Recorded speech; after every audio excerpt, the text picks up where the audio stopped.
실질임금이 6개월 연속 하락했습니다. 지난 31일 정부 발표에 의하면 8월 실질임금은 330만 원으로 지난해 8월보다 7만 6천 원 적습니다. 더 정확히 말씀드리면 윤석열 정부가 출범한 2022년 5월 이후 올 2월을 제외하면 단 한 차례도 실질임금은 상승한 적이 없습니다. 그것도 2023년 2월조차도 0.7% 조금 상승했고요. 전년도 동월의 급격한 실질임금 하락에 의한 기저효과입니다. 이 기저효과는 아까 내내 우리 홍성국 의원님께서 설명해 주셨으니까 제가 설명 안 드리겠습니다.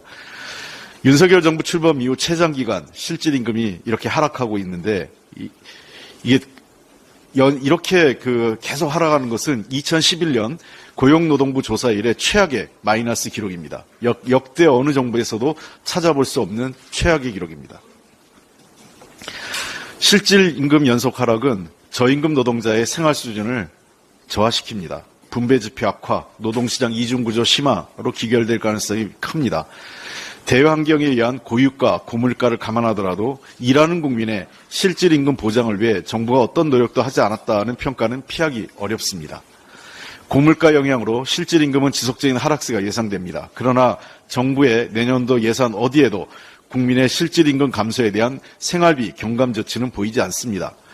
역대급 세수 부족 사태 등 경제 실패의 책임을 국민에게 떠넘기는 면피용 예산, 해외 순방 이후 늘어난 대통령 체면 칠해용 ODA 예산만 가득합니다.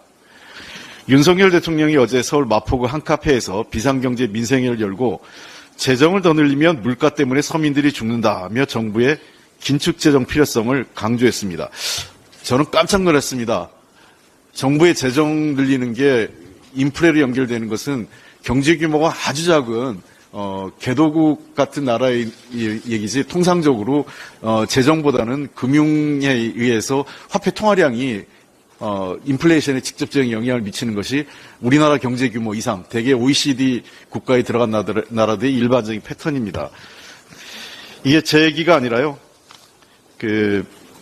레리 서머스 전 재무장관 클린턴 정부 시절에 레리 서머스가 며칠 전에 한 이틀 전에 말씀하신 게 이런 얘기를 했습니다. 고통스러운 지출 감축을 하기 전에 우선 세금을 인상해서 세수를 먼저 확보해야 된다라고 했습니다. 긴축재정을 하려면 그리고 재정의 건전성을 하려면 감세보다는 증세를 통해서 세수를 먼저 확보하고 필요한 구조조정 지출을 해야 된다는 것입니다. 이게 클린턴 정부 때 했던 방식입니다. 미국에서는 지난해 인플레이션 감축법을 했습니다. 정부의 이를 통해서 앞으로 향후 10년간 약 800억 달러의 추가 세수를 확보했습니다. 이것을 바탕으로 대기업의 증세가 주로 이루어졌는데 이 확보된 세수를 통해서 기후변화에 대응하는 문제 그리고 의료보장에 대한 의료보장을 확대하는 데 돈을 쓰겠다는 것이 미국 정부의 생각이고 미국 의회가 동의한 것입니다. 재정 건전성을 위한 정부의 노력을 존중합니다. 그러면 재정 건전성을 위해서 정부가 뭘 하는지 모르겠습니다. 지출만 줄여서는 그 고통은 고스란히 국민의 피해로 돌아갑니다. 경제를 잘 모르시면 좀 전문가에게 들으셨으면 좋겠습니다.